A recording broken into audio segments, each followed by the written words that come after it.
Hello and a very happy good morning to all my dear students. Once again, a very warm welcome to all of you in Just Chemistry class by Preeti Gupta. Students, in the last class we discussed about the number of atoms in a unit cell. Now in today's class I am going to discuss the new topic that is known as voids. Students, solid state जो है ना एक बहुत interesting chapter है, क्योंकि कहीं ना कहीं शुरुआत से लेकर एंड तक आपको लगेगा यार शुरू हुआ था एंड देन वो how is it possible? Is it possible? When you go with the videos and when you go with the numericals, the concepts are very much going to be very much clear to all of you. So please end तक videos को देखिए, और videos अगर अच्छे लगते हैं तो like और subscribe जरूर करिए. ठीक है, तो चलिए आज का हमारा जो topic है that is known as void students. Basically मैं बार बार आप लोगों को एक ही बात कह रही हूँ कि हम जब भी कुछ स्फेयर्स को पास लेकर आते हैं, कितना भी हम सॉलिड्स को पास में लेकर आए, उनको एडजस्ट करने की कोशिश करें, चाहे ए टाइप को एक साथ लेकर आए, चाहे ए बी को अरेंजमेंट करें, ठीक है, कहीं ना कहीं उनके बीच में कुछ स्पेस जो है वो रह जाता है, कुछ एम्प्टी स्पेस रह जाता है. So students, what are these empty spaces? These empty spaces are known as voids और we can say intersites. ठीक है, इन्हें और दूसरी लैंग्वेज में हम लोग intersites भी बोलते हैं. सो अगर आपसे कोई डेफिनेशन पूछता है तो आप लोग आराम से लिख सकते हैं कि the empty space which is just occupied by the some spheres. कुछ एम्प्टी स्पेस रह जाता है स्फीयर्स की वजह से, उसे अपन लोग क्या बोलते हैं स्टूडेंट्स? voids बोलते हैं. ठीक है, तो we are going to discuss here two kinds of voids. So first you all have to write there are the two types of void, students. First one is known as the tetrahedral void. ठीक है, tetrahedral void होते हैं. दूसरे तरह के जो voids होते हैं that is known as octahedral voids. ठीक है, तो tetrahedral बेसिकली अगर मैं बात करूं तो यहाँ पर भी आपको इमेजिन करना है कि tetrahedral की बात हो रही है. इसका मतलब 3 बॉल्स आपको रखनी है और उसके ऊपर एक बॉल और रखनी है. ठीक है, तो इस तरह का जो void बनेगा आप देखो. ठीक है, एक वॉइड बॉल्स मैंने बहुत पास रखी. ठीक है, एक बॉल मैंने यहाँ रखी और एक बॉल मैंने इसके ऊपर रख दी, ये ऊपर की तरफ है. ठीक है, तो जो वॉइड यहाँ पर मुझे मिल रहा है, इस तरह का वॉइड क्या कहलाता है बच्चों? टेट्राहेड्रल वॉइड कहलाता है. ठीक है, अगर आपसे कोई कोऑर्डिनेशन नंबर पूछता है कि टेट्राहेड्रल वॉइड का कोऑर्डिनेशन नंबर कितना है, तो आप कहेंगे मैम इस वॉइड को जो है 4 बॉल्स टच कर रही है, तो कोऑर्डिनेशन नंबर कितना हो जाएगा बेटा? 4 हो जाएगा. तो इस केस में जो कोऑर्डिनेशन नंबर होगा वो कितना होगा स्टूडेंट्स? 4 होगा. ध्यान देने वाली बात है. ठीक है, और अगर आपसे कोई पूछता है, अगर मान लीजिए कि अगर नंबर ऑफ एटम्स से पार्टिकल्स जो हैं वो n है, कैपिटल N है, तो नंबर ऑफ टेट्राहेड्रल वॉइड्स कितनी होंगी स्टूडेंट्स? 2n होंगी. ध्यान, रिमेंबर इस चीज का बहुत ध्यान रखिए. क्वेश्चंस भी आते हैं, अभी अपन लोग क्वेश्चंस भी करेंगे, फॉर्मूला मेकिंग भी करेंगे, वॉइड्स के ऊपर भी क्वेश्चंस करेंगे. तब आपके काम आएगा कि अगर टेट्राहेड्रल वॉइड की बात कर रहा है तो उस केस में नंबर ऑफ टेट्राहेड्रल वॉइड कितनी होंगी स्टूडेंट्स? 2n होंगी. ठीक है, सबसे इंपॉर्टेंट बात ये आती है इसके रेडियस की, कि रेडियस किसके बराबर होता है. अगर रेडियस कैलकुलेट करने के लिए बोलता है तो which is going to be equal, it is 0.225 r. ठीक है, जहां पर जो कैपिटल R है it is the radius of the sphere. So इतना नोट डाउन करिए. बात आगे करेंगे अपन लोग ऑक्टाहेड्रल वॉइड्स की.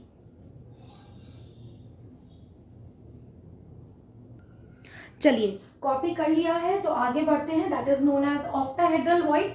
ठीक है, इसमें भी आपको इमेजिन करना है कि ऑक्टाहेड्रल वॉइड क्या होती है स्टूडेंट्स. तो क्या करना है आपको कि 3 बॉल्स को आपको इस तरीके से रखना है. ठीक है, इस तरीके से, है ना, और 3 बॉल्स को इसके ऊपर अगर आप उल्टा करके रखोगे तो कुछ इस तरीके से नजर आएगा, है कि नहीं है? बोलिए. ठीक है, तो जहां पर ये अगर दोनों मर्ज हो रही हैं, वो जो मर्ज एरिया है वो क्या कहलाता है स्टूडेंट्स? ऑक्टाहेड्रल वॉइड कहलाता है. 3 बॉल्स को ऊपर की तरफ रखा, 3 बॉल्स को उसके उल्टा करके ऊपर की तरफ रख दिया, तो देखिए इसका ट्राइंगल कुछ इस तरह से बनेगा. ठीक है, और इसका ट्राइंगल कुछ इस तरीके से बनेगा, यानी टोटल मिला के मुझे एक स्टार टाइप शेप मिलेगी कुछ इस तरीके से. ठीक है, समझ में आ रहा है? तो जहां पर ये पॉइंट इमर्ज होगा वो वॉइड कौन सा कहलाएगा स्टूडेंट्स? ऑक्टाहेड्रल वॉइड कहलाएगा. I think I am very much clear. अब आप इससे कोऑर्डिनेशन नंबर निकाल सकते हैं. बताइए कितना होगा? एक वॉइड को कितनी बॉल्स टच कर रही हैं? 6 बॉल्स टच कर रही हैं, तो कोऑर्डिनेशन नंबर भी कितना हो गया? 6 हो गया.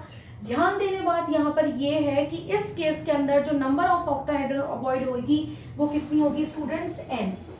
ठीक है, अगर number of particles, number of atoms, number of ions अगर कैपिटल N है तो उस केस में ऑक्टाहेड्रल वॉइड कितनी होगी, नंबर ऑफ पार्टिकल्स और एटम्स के इक्विवेलेंट होगी, जबकि टेट्राहेड्रल वॉइड कितना होगा, 2n होगा। इसको कॉपी करिए ताकि एक न्यूमेरिकल करते हैं, ठीक है, कॉपी करिए।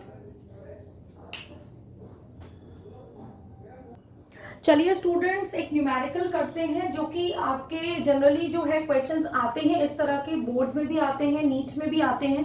फॉर्मूला मेकिंग बहुत इंपॉर्टेंट है और फॉर्मूला मेकिंग के लिए आप सबको पता है कि symbols are very much required, ठीक है। तो क्वेश्चन क्या कहता है स्टूडेंट्स, ये ऑल इंडिया 2015 में आया हुआ क्वेश्चन है। Question says that N alloy of gold and cadmium, मेरे को दो एलिमेंट यहाँ मिल गए हैं, पहला है मेरा गोल्ड, दूसरा है मेरा cadmium, crystallises with a cubic structure, एक क्यूबिक स्ट्रक्चर में क्रिस्टलाइज हुए हैं, in which gold atom occupy the corner. So for gold atom students मैं ब्लू कलर का पेन ले रही हूँ, ठीक है, कि गोल्ड के लिए गोल्ड का सिंबल क्या होता है, AU, ठीक है, और कॉर्नर्स को ऑक्यूपाई कर रहे हैं। और जो कैडमियम है वो fits into the face centres, जितने भी फेस हैं उनके सेंटर्स में फिट किया गया, ठीक है। तो इस केस में मैं कैडमियम को किससे ले रही हूँ स्टूडेंट्स, रेड पेन से ले रही हूँ, ठीक है। अब मुझसे कह रहा है कि फॉर्मूले को असाइन करो, तो बहुत सिंपल है, मुझे एक क्यूब बनाना है जिसके कॉर्नर्स पे मुझे गोल्ड कंसीडर करना है। और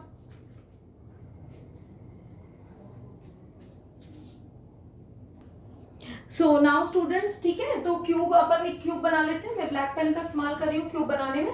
एक क्यूब बनाइए आप सब भी, ठीक है, बढ़िया सा क्यूब बनाइएगा, एकदम सुंदर सुंदर सा दिखना चाहिए, ठीक है। अब आपको क्या करना है, क्योंकि गोल्ड कहाँ पर है, इसमें कॉर्नर्स पर है, तो मैंने ब्लू पेन से इसमें गोल्ड जो है वो ब्लू पेन से इस पे कॉर्नर्स पे लगा दिया है, ठीक है। ये है corners, 8 corners we have in a cube, ठीक है, ये लीजिए। और जो कैडमियम है हमारा कहाँ पर है, फेस के सेंटर्स में है, तो 1 2 3 4 5 एंड देन 6, तो ये फेस सेंटर्ड हो गया ना, ठीक है। अगर क्यूबिक सेंटर्ड भी आता है तो भी वो फेस सेंटर्ड ही है स्टूडेंट्स। तो इसके लिए बहुत आसान है, आप देखिए कि अगर मुझे गोल्ड के नंबर ऑफ एटम्स कैलकुलेट करने हैं तो इजीली कर सकती हूँ, that is equal to 8 into 1/8, that is equal to 1, ये हम लोग कैलकुलेट कर चुके हैं। अगर कैडमियम के लिए कैलकुलेट करूंगी नंबर ऑफ एटम्स तो कितने हो जाएंगे, 6 into 1/2, ठीक है। तो 3 आ गया कि नहीं आ गया, रेशो निकालिए, गोल्ड को इस तरफ रखिए, कैडमियम को इस तरफ रखिए, रेशो कितना है 1:3, यानी जो फॉर्मूला बनेगा स्टूडेंट्स वो मेरा फॉर्मूला क्या बनेगा, AuCd3। So student this is how to calculate, how to assign the formula, ठीक है, इसको करिए। इसके बाद मैं एक आपको वॉइड्स का न्यूमेरिकल कराती हूँ कि वॉइड्स के अंदर न्यूमेरिकल्स कैसे आते हैं, ठीक है, इसे कॉपी करिए फटाफट से।